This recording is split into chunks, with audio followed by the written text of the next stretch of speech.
올해가 일주일도 채 남지 않았습니다. 새해를 맞이하는 기쁨과 또 올해를 보내는 아쉬움이 공존하는 연말인데요. 올 한 해 지역을 들썩이게 만들었던 전남 도정 교육 분야 10대 뉴스를 서경 기자가 정리했습니다. 전남도는 올해 관광객 7천만 명 유치를 목표로 전남 방문의 해를 추진했습니다. 2023 순천만 국제 정원 박람회와 전국체전, 전국장애인체전 등 굵직한 국내외 행사가 전남 곳곳에서 펼쳐지면서 목표는 무난하게 달성될 것으로 전망됐습니다. 전라권 전 지역에서 펼쳐진 104회 전국체전과 43회 전국장애인체전이 대회 일정 내내 단 한 건의 사고도 없이 안전하게 치러졌습니다. 올림픽에 대한 국민적인 관심이 전국체전으로 이어진 가운데 스타 선수들의 활약이 눈에 띄었습니다. 광주 군 민간공항 갈등이 해소 국면에 접어들었습니다. 지난 18일 김영록 전남도지사와 강기정 광주시장이 만나 호남 고속철도 2단계 개통 시기인 2025년에 맞춰 무안국제공항으로 이전하기로 합의했습니다. 무안 지역민의 공감대가 형성될 수 있도록 노력하기로 뜻을 모았습니다. 정부가 의대 정원 확대에 대한 강한 의지를 표명한 가운데 의사협회의 반대가 계속되고 있습니다. 전남도는 도민들의 30년 수건 사업인 의대 신설을 촉구하며 전남 국립의대 유치 범도민 추진위원회를 발족했습니다.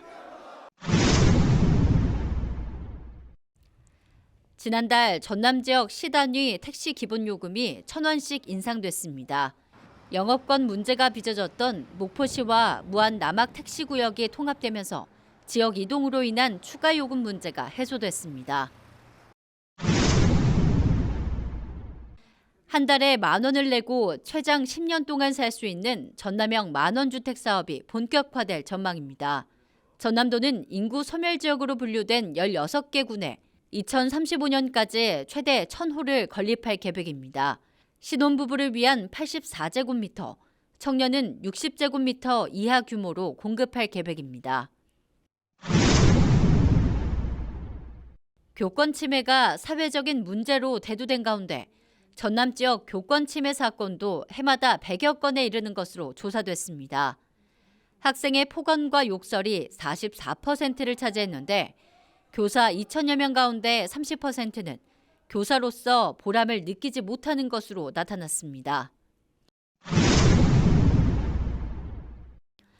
국립순천대학교가 전남에서 유일하게 교육부 글로컬 대학 30사업에 최종 선정됐습니다. 앞으로 5년 동안 국비 1,000억 원이 지원되고 전라남도 전 분야 사업과 연계하면 4조 원대 지원이 이루어질 전망입니다. 순천대는 지역과 산업, 대학이 똘똘 뭉친 지산학 협력으로 지역 산업을 재편하고 정주 인재를 양성하는 데 집중할 방침입니다.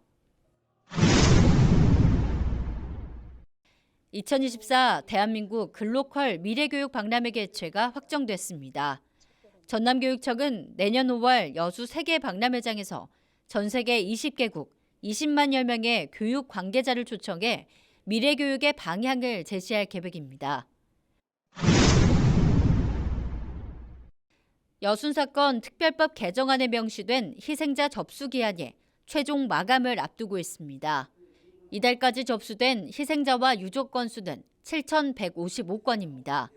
전라남도 여순사건 지원단은 이 가운데 2,126건에 대한 심의 결정을 마치고 정부 여순사건 중앙위원회에 최종 결정을 요청한 상태입니다. 헬로티비 뉴스 서경입니다.